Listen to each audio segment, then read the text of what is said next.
Hey folks. Over the last few weeks, there's been a lot of interest in trying to maximize the amount of favor per hour that you get, and a few different strategies have surfaced on what you should do if you want to maximize your favor. So I decided to do some testing of my own and try and determine what I felt like could be the pros and cons of each different strategy and help you decide which one you think is best for what you want. So in this test, I've done 3 separate scenarios.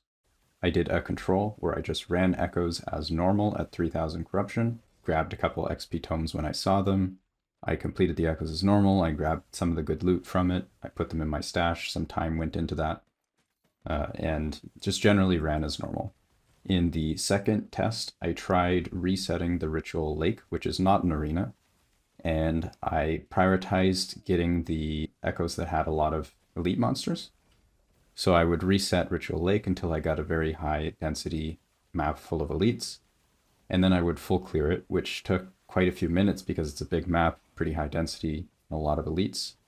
And in the third test, I did arena maps and I reset them, and if I accidentally completed them, which happened a few times, I would just grab another arena. So those were the 3 tests I did, and I compared the favor per hour from those 3 tests. So you can see here in the first chart, there are the favor per hours that I actually got. However, there's a lot more to the story than this, and your numbers will vary quite a bit. So definitely stay tuned to go into the details of each test and when it might be beneficial for you to do them. So first, this mostly applies to high corruption farming. The main reason behind that is that the Experience Tome Echo Reward gives a flat 1400 favor if you're above level 90.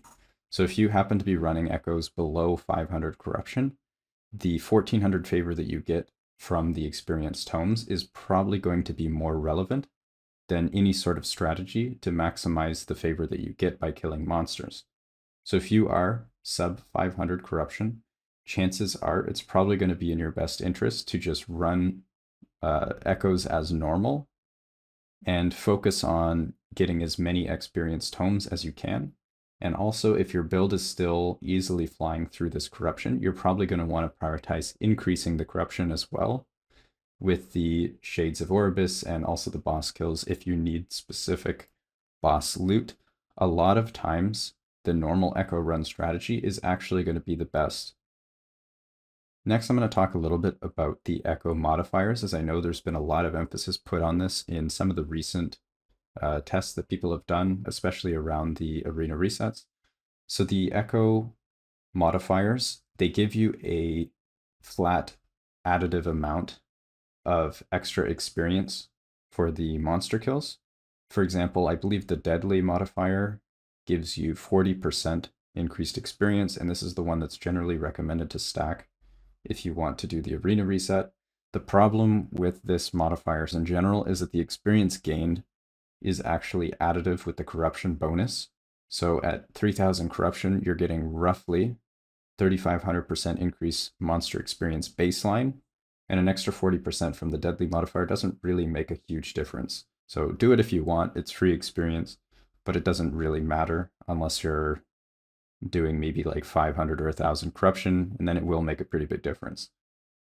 The main thing that I think is extremely important for the Echo modifiers that you do run is if you're trying to maximize your favor gain, you should avoid the defensive monster modifiers. So for example, monsters have a chance to dodge, or monsters have crit avoidance if you're a crit build, monsters have increased health, anything like that is going to slow down your favor gain unless you're able to one-shot everything.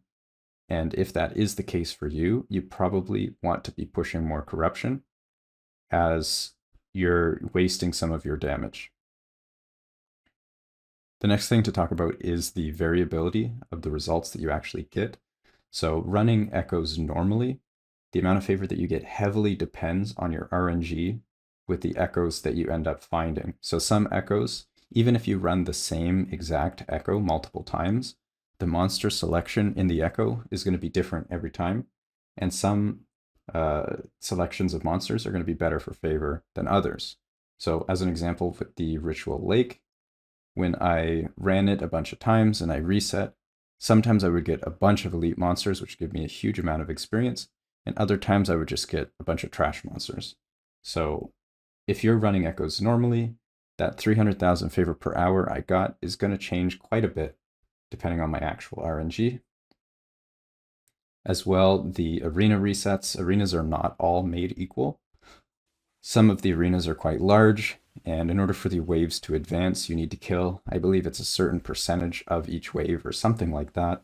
So if you're able to attack every part of the arena from the center and quickly clear everything, or if you have huge AoE, those arenas, the smaller ones, are going to be significantly better for favor per hour, as well as I said, the ritual-like reset. If you're going to have a really good roll on the monsters, you're going to get much more favor per hour.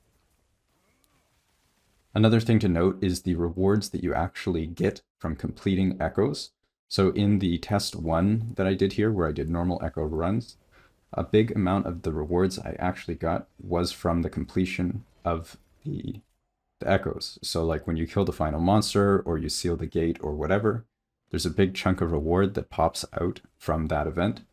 And then there's also another center chest that gives you whatever rewards you're looking for. And there's also the side chest. So these all together give you a pretty good amount of rewards. There's quite a few uniques, especially if you're high corruption. There's a lot of gold. When you're running at this level of corruption, quite often you'll get maybe even 100,000 gold or more is not completely uncommon. So if you're very short on gold, you probably want to be running normal echoes, as doing the other ones, you're going to be getting a lot of items that are going to fill up your stash, and you may not have the gold to actually buy more stash tabs. Another thing is that if you are trying to advance your timeline, like you're trying to push corruption or you're trying to farm the boss kills, the first method where you're running echoes normally is basically going to be mandatory. And as you can see in the results I actually got here, there was only about a 30% extra favor from actually doing resets. So it's not like you're really losing out a whole lot. From what people are saying, arena reset is like some huge, huge win that you gain like massive amounts of favor, but the difference is actually not that big. So if you are able to clear echoes pretty fast, it might be worth it to just run them as normal, kill the shades, kill the bosses, get all your extra boss loot, especially depending on what sort of items that you actually need, and just proceed from there. Another thing to note as well is that this is heavily dependent on the actual build that you're running. So in my case, I'm running the Flossclaw Runemaster. If you are running some sort of build that does a significant amount of single target damage, or just generally very high damage, like you're playing the Detonating Arrow Marksman or something, the Ritual-like reset might actually give you significantly more favor per hour than I got here. So I got about 400,000 favor per hour at 3,000 corruption. You can do the math on what it would look like at lower or higher corruptions, assuming the same clear speed. But if you were able to kill them all of the elites in one hit, rather than me where it took me 2 or 3 seconds per elite to kill, you would probably get maybe even twice as much favor per hour as I got doing the Ritual-like reset. So potentially like 6, 7, 800,000 favor per hour, depending on your actual clear speed there. So for me, it took me maybe 6 or 7 minutes to clear each of them fully. If you could cut that in half, your favor per hour would be significantly better than any of the other methods here.